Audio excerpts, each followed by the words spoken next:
مزبوطش، لا هيك بدنا نوقف تصوير. لا لا لا لا, لا. خايف تحتاج له مترجم.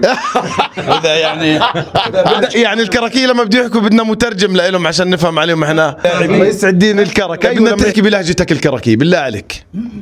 ما بزبطش. وصلنا الكرك ونحن في أهم معلم اليوم، قلعة الكرك، وهذا أهم معلم للأردنيين جميعا. في تاريخ، في قصص، في سراديب هانا كمان بتحكي حكايات وروايات. أكيد في متعة كمان للمناظر الخلابة اللي مقابلة لقلعة الكرك. بتمنى من الجميع الأردنيين واللي بيشاهدونا كمان من برا من خارج الأردن ييجوا علينا ويتفرجوا على السياحة عندنا هنا، لأنه إشي مهم. سياحتنا اليوم وهي مصدر دخلنا لكل الأردنيين. تعالوا خلونا نحكي مع السياح ونحكي مع الناس الموجودة هنا ونتعرف عليهم وندعم منتخبنا مع كأس العالم. كأس العالم موجود في الكرك. ما الذي يحصل هنا؟ ما الذي يحصل هنا؟ نعم، سوف نتأهل إلى كأس العالم إن شاء الله. هذا طموح كل الأردنيين، أكيد إنه هذا الطموح موجود، إنه نتأهل إن شاء الله. متفائل جدا وبدرجة عالية كمان. يا سلام. يعني من وين الله يحييك نتعرف عليك؟ الدكتور راكز الحباشني. ونعم من الكرك. نعم كركي أصيل. لما نقول قلعة الكرك في إشي بيميز الكرك، في تاريخ اليوم في هاي المدينة. بدنا اهتمام اليوم من الناس. شو بتقول للناس ييجوا يتفضلوا وين؟ اليوم أنت تقف في قلب القلعة، قلب قلعة الكرك، والكرك هذه القلعة حاضنة لتاريخ أوروبا والعالم. نعم، يعني كل الحضارات الرومانية والبيزنطينية والأنباط قدموا إلى هذه القلعة، وهناك مؤشرات تدل على ذلك. أنت حافظ هذه الأمور؟ أنا أحفظ القلعة بكل حجر موجود فيها. الله الله الله، العاد يعني وقعنا وقعة مرتبة حبيبي. مع كركي أصيل وأنت اليوم وحافظ التاريخ. تقف أمام أكبر أبراج القلعة، اسمه برج الحماة. الحماة هذا اليوم احنا بنقول من عمان لعمان على المونديال. نعم. طب اليوم نقول من قلعة الكرك على عمان. على عمان إن شاء الله. يعني نستثني عمان اليوم شوي، يعني اليوم في حصة للكركية. لابد أن نعبر من خلال عمان إلى عمان، هذه يعني هي العاصمة. ما في مطار للكركية غير القلعة. لابد أنه يعني اليوم احنا بجوز عشنا أوج الرياضة من عام 2011 ل 2018، عندما كان نادي ذات راس يأتي إليه الكبار، وسمينا ملعبنا ملعب النصر والانتصار. يا سلام. لأنه كل الأفرقة الأردنية مع احترام الشديد لها كانت قد تهزم. بس استوب، لا استوب، هيك ما اتفقناش. كركي وبحكي لي باللغة العربية الفصحى، لا الناس مشتاقة يا عمي، مشتاقة للهجة الكركية. لا بزبطش هذا الحكي، بزبطش، لا هيك بدنا نوقف تصوير. لا لا لا لا, لا. خايف تحتاج له مترجم. هذا يعني ايوه ودي مترجم. يعني الكركية لما بده يحكوا بدنا مترجم لهم عشان نفهم عليهم احنا. طيب بدنا تحكي بلهجتك الكركية بالله عليك. ما بزبطش، بدنا تحكي، بدك تدبرها باللغة العربية الفصحى. انا بشرح اني انزلها. يلا اليوم انت قلت لي في كمان هنا اشي مهم، قلعة الكرك، وقلت لي ذات راس كمان. نعم. سطرت كمان في التاريخ الرياضي كمان للأردن. نعم. شو بدك تقول لمنتخبنا للنشامة؟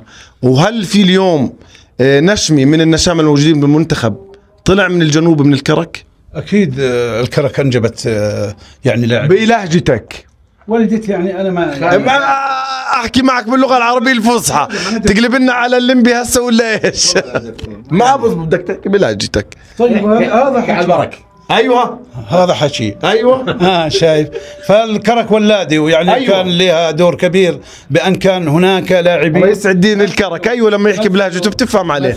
مثلوا المنتخب للامانه، ويعني الكرك كانت في يوم من الايام محط للرياضة، موجودة عندنا لاعبين كرة قدم، وبالتالي احنا يعني أن تكون أن تنطلق حضارتان، حضارة عمان بكل أبعادها وبكل تاريخها العظيم مع تاريخ الأردن الذي أتحدث عنه، وجزئية تاريخ الكرك في هذا المكان.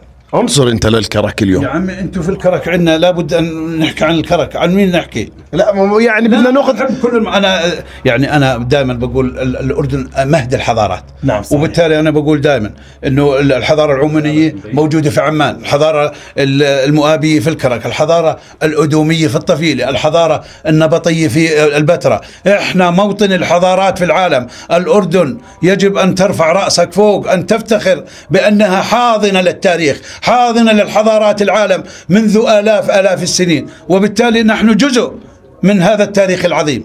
اليوم النشامة راح يسطروا جزء من هذا التاريخ. النشامة سيبقوا نشامة بالعزيمة، بالإرادة، بالقوة، بالنفس، بالعلم الأردني سيرتفع شامخا أمام تاريخ الأردن وتاريخ العروبة وتاريخ آسيا الكبير.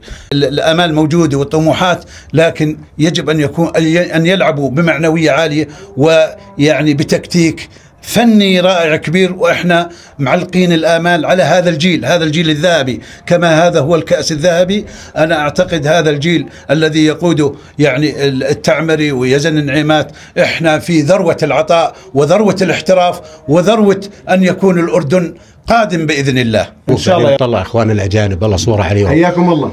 فوتوا إذا سمحت لنا، أنتوا الكراكية يعني كرمة يعني. إحنا نترجم لهم. يلا كمان. طيب يلا تفضل.